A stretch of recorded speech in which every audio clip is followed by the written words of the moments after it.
Hello everyone, welcome to Sai Roopa vlogs.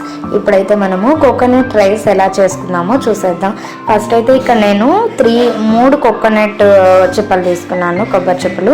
వాటి నుంచి కొబ్బరి తీసి ఇలా అయితే మిక్సీ పట్టి పేస్ట్ చేసి పెట్టుకున్నాను.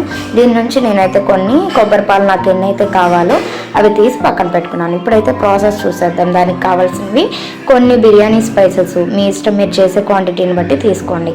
ఇక్కడ అల్లం వెల్లుల్లి పేస్ట్ అంటే నేను దాంట్లో కొంచెం ధనియాలు, కొబ్బరి, అలాగే ఇలాచి, లవంగాలు ఇవి కూడా యాడ్ చేసి కొట్టుకున్నాను. మీ ఇష్టం, అల్లం వెల్లుల్లి పేస్ట్ అయినా వేసుకోవచ్చు. దీనివల్ల కొంచెం టేస్ట్ బాగుంటుంది. ఇక్కడ నేను బాస్మతి రైస్ తీసుకుంటున్నాను. ఇప్పుడైతే ప్రాసెస్ చూసేద్దాం. ఇంకా నేను కొంచెం ఆయిల్ అలాగే కొంచెం గీని యాడ్ చేసుకుంటున్నాను. మీకు కావాలనుకుంటే మొత్తం గీతో కూడా చేసుకోవచ్చు. మేము అంత ఇష్టపడం కాబట్టి ఇక్కడైతే నేను కొంచెం ఆయిల్ కొంచెం గీని తీసుకున్నాను.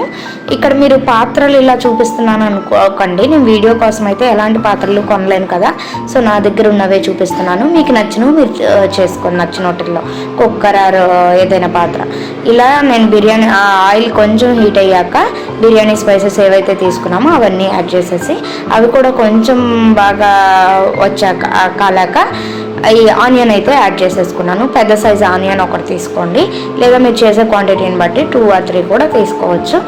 మేమైతే 2 glasses కాబట్టి చిన్నవి కొంచెం ఆనియన్ తీసుకొని అది బ్రౌన్ వచ్చేదాకా బాగా వేగనిచ్చి అందులోకి అయితే పేస్ట్ చేసి పెట్టుకున్నాం కదా, ధనియాలు, గసగసాలు, ఈ లవంగాలు, ఇవన్నీ ఆ పేస్ట్ను, అల్లం వెల్లుల్లి కూడా ఈ పేస్ట్ని అంతా కూడా ఇక్కడ యాడ్ చేసేసి ఆ పచ్చివాసన అంతా పోయే వరకు బాగా వేగనిచ్చి ఇప్పుడు మిర్చిని యాడ్ చేసేసుకుంటున్నాం. ఇక్కడ పచ్చిమిర్చి మీరు స్పైస్ని బట్టి మీకు ఎన్ని కావాలో అన్ని యాడ్ చేసుకోండి.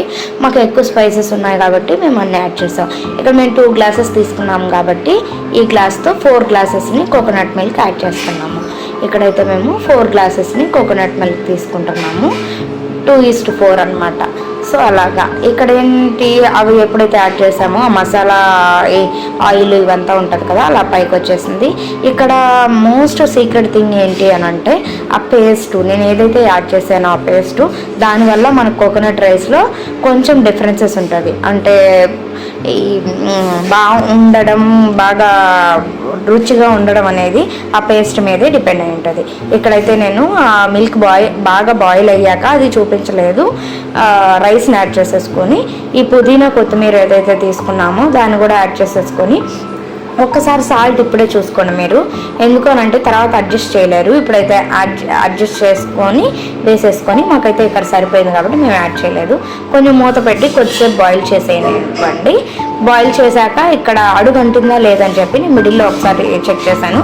పక్కనైతే చికెన్ కుర్మా.